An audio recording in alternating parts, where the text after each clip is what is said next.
Hi నమస్తే, నేను మీ journalist రెహమాన్ని.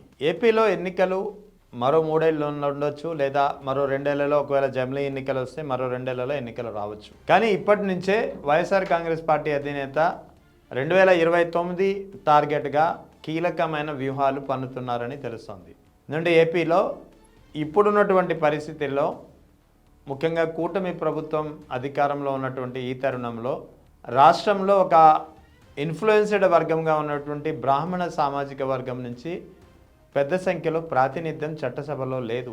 2019 ఎన్నికల్లో వైఎస్ జగన్ హయాంలో ఉన్నప్పుడు బ్రాహ్మణులకు దాదాపు 4 స్థానాలు ఉండేవి, 4 ఎమ్మెల్యేలు ఉండేవారు. 2004-2009లో వైఎస్ఆర్ హయాంలో కూడా బ్రాహ్మణులకు అత్యధిక ప్రాధాన్యత ఉండేది, పెద్ద ఎత్తున అక్కడ అవకాశం కల్పించే పరిస్థితి ఉండేది. ఉండవల్లి అరుణ్ కుమార్ లాంటి వాళ్ళు అయితే ప్రభుత్వంలో కీలకమైనటువంటి పాత్ర పోషించేవారు. సో ఆ తర్వాత కూటమి ప్రభుత్వం అధికారంలోకి వచ్చినప్పుడు మాత్రం, అంటే ఇప్పుడు 2024లో అధికారంలోకి వచ్చినప్పుడు, అంతకుముందు 2014-19 హయాం మధ్యలో కూడా బ్రాహ్మణులకు తగిన ప్రాతినిధ్యం ఎప్పుడూ లేదు. ఈసారి అయితే కేవలం ఒకే ఒక ఎమ్మెల్యే కనిపిస్తున్నారు, అరణ్య శ్రీనివాసులు. వేరే పేరేది కనిపించట్లేదు బ్రాహ్మణ సామాజిక వర్గం నుంచి కూటమి ప్రభుత్వంలో. అయితే వైఎస్ జగన్ మాత్రం ఇందుకు భిన్నంగా బ్రాహ్మణ సామాజిక వర్గానికి పెద్దపీట వేయాలనే ఆలోచన 2019లోకి వచ్చి చేశారు, 4 ప్రాతినిధ్యం కల్పించారు. ఈసారి కూడా 2029 ఎన్నికల్లో కూడా బ్రాహ్మణ సామాజిక వర్గానికి పెద్దపీట వేయాలి, కనీసం జనాభాకు అనుగుణంగా అయినా సరే వారికి ఆ నిష్పత్తిలో అయినా సరే ప్రాతినిధ్యం కల్పించాలి, అవకాశం కల్పించాలనే యోచనలో ఉన్నారు. ఇందులో ప్రధానంగా ఒక 5 నియోజకవర్గాలు రాష్ట్రంలో బ్రాహ్మణులకు కేటాయించే పరిస్థితి వైఎస్ఆర్ కాంగ్రెస్ పార్టీ నుంచి కనిపిస్తుంది. ఎందుకంటే వాస్తవానికి ఈ మరికొన్ని వచ్చే నెల మార్చ్-ఏప్రిల్ నెలలో జనాభా లెక్కల ప్రక్రియ మొదలు కానుంది. ఈ జనాభా లెక్కల ప్రక్రియని కేవలం 6 నెలల్లో ముగిస్తామని చెప్పి ఇప్పటికే కేంద్ర ప్రభుత్వం స్పష్టం చేసింది. సో జనాభా లెక్కల ప్రక్రియను కేవలం 6 నెలల్లో ముగించిన తరువాత డీలిమిటేషన్ ప్రక్రియ ఈ సెన్సస్ ఆధారంగా, సెన్సస్ రిపోర్ట్ ఆధారంగా ఉండనుంది. సో ఒకసారి డీలిమిటేషన్ అయితే నియోజకవర్గాల స్వరూపాలు చాలా వరకు మారవచ్చు. విశాఖ నార్త్ భౌగోళిక స్వరూపం కాస్త మారి అక్కడ బ్రాహ్మణులకు ప్రాతినిధ్యం కల్పించే అవకాశం లభించవచ్చు. సో బ్రాహ్మణులకు వైఎస్ఆర్ కాంగ్రెస్ పార్టీ 2029లో ప్రాతినిధ్యం వహించే అవకాశం ఉన్నటువంటి నియోజకవర్గాల్లో విశాఖ నార్త్ ఒకటి కావచ్చు. ఎందుకంటే డీలిమిటేషన్ తర్వాత విశాఖ నార్త్ యొక్క స్వరూపం మారనుంది. బ్రాహ్మణ యొక్క ఓటింగ్ కొద్దిగా పెరిగే అవకాశాలు ఉన్నాయి. ఇక తర్వాత రాజమండ్రి సిటీ, ఇప్పుడు ప్రస్తుతానికి రాజమండ్రి అర్బన్, రాజమండ్రి రూరల్గా ఉంది. అటు రాజానగరం ఉంది ఈ రాజమండ్రికి తూర్పు దిక్కన.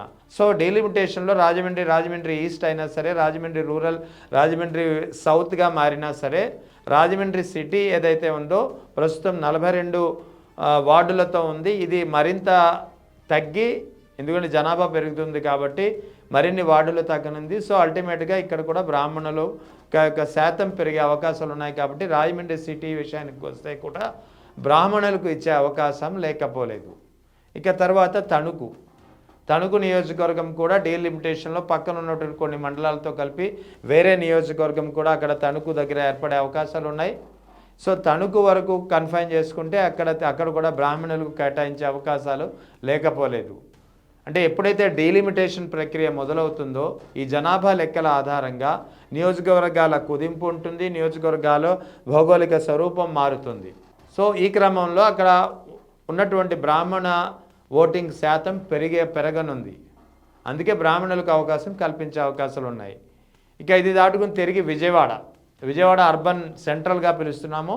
విజయవాడ సెంట్రల్ విషయంలో కూడా బ్రాహ్మణులకు అవకాశం కల్పించే అవకాశాలు కనిపిస్తున్నాయి.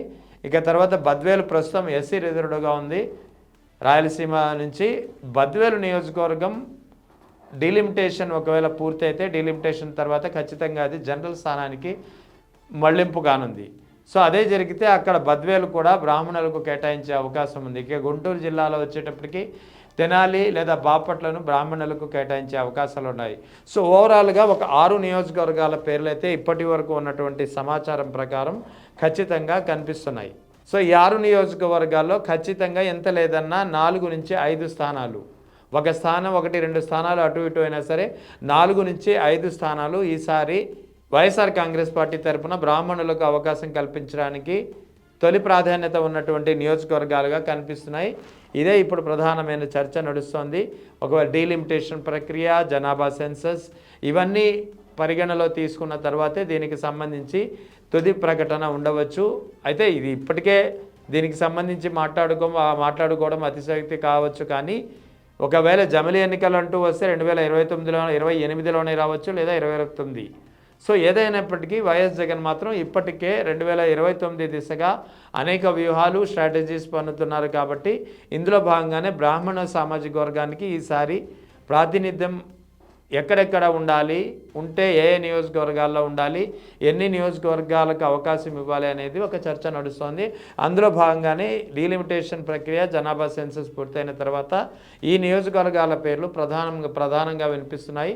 అదే సమయంలో రాజమండ్రి నుంచి బ్రాహ్మణ సామాజిక వర్గానికి చెందినటువంటి మాజీ సీనియర్ నేత త్వరలో తిరిగి అని కాదు, గతంలో ఆయన కాంగ్రెస్ పార్టీలో ఉన్నారు, ఇప్పుడు తిరిగి వైఎస్ఆర్ కాంగ్రెస్ పార్టీ తీర్థం పుచ్చుకునే అవకాశాలు స్పష్టంగా కనిపిస్తున్నాయి. దీనికి సంబంధించినటువంటి అధికారిక ప్రకటన కూడా త్వరలో వెలువడవచ్చనే సమాచారం తెలుస్తోంది.